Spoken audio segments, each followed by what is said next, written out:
Good morning, friends. Welcome back to Astrology Today. My name is Mel Rose, and I'm here to share your daily aspects. Today is Sunday, January 29, 2023. Sunday is ruled, of course, by the sun, which really represents for the individual, for yourself, your outer life, the life outside your home, your work, social and civic sphere, who you are and how you show up there, sort of what you experience there.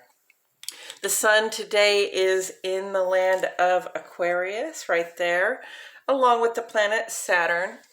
The sun represents, among other things, our social lives.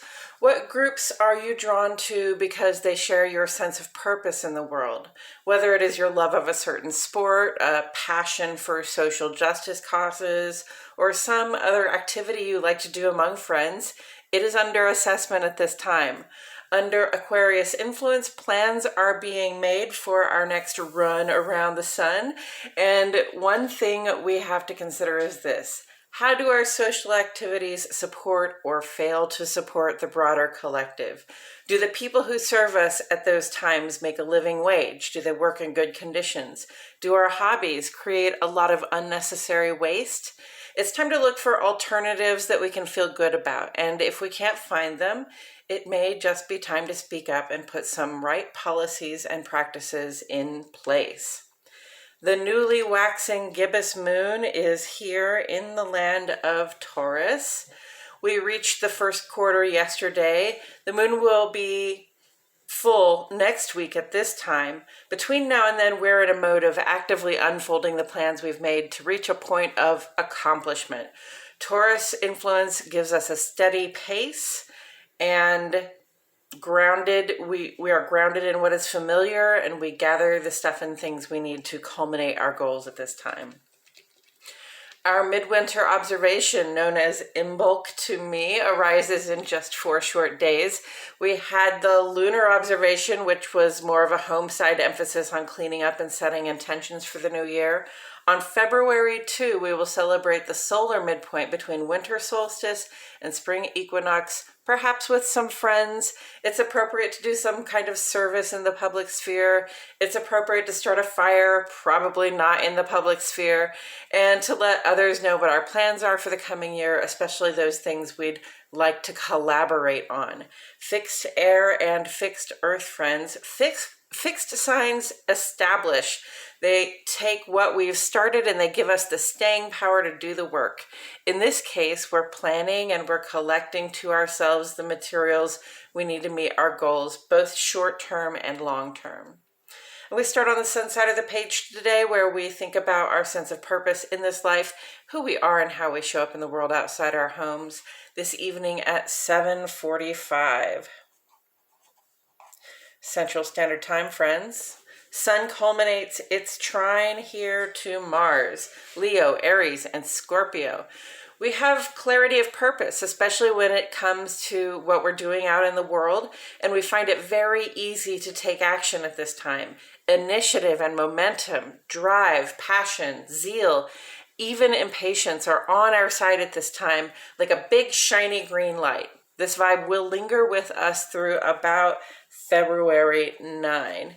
As we discussed yesterday, additionally, Jupiter and Chiron here both add a cooperative blessing to the Sun and Mars of healing and personal growth in the areas where we take action. A little later tonight at 8:16, Mercury completes its trine to Uranus, Gemini, Virgo, and Aquarius. There's Mercury trine to Uranus on the page there. Any changes we are apt to make between now and February 6 are likely to come to us very easily and to bring about good things in our lives. This especially has to do with any changes of mind and changes of plan. Changes in or of plan.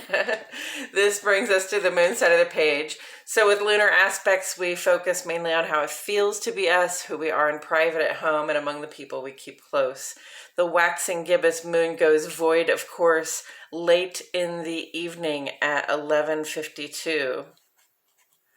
With a trine to Pluto, here's the moon trine to Pluto on the page. Cancer, Scorpio, trines across the board today, friends. It's a very good sign that things are likely to go smoothly for us, even the big things like personal transitions and transformations. With the moon void, of course, for 7 hours, we are given a beautiful space for introspection and ritual in the middle of the night. Any ritual or spell work I do at this time will be about the gratitude I feel for all the initiative I have on my side right now, the sense of power I feel as I culminate these goals, and perhaps a request for continued celestial help and support in the manifestation of these great things I'm trying to do. Tomorrow, the moon enters Gemini, where it will conjunct Mars. Cancer, Gemini, and Virgo, Aries, and Scorpio. Once again, our energy will be up and we'll be ready to make a good start or to work with the momentum of the stuff we already have in progress. Coming up this Wednesday, Sun's, I didn't put them down here. Sun's sextile to Chiron. This will show us some solutions to some social or even workplace problems. And then on Friday, Sun will be square to Uranus. And this might bring about some unexpected surprise.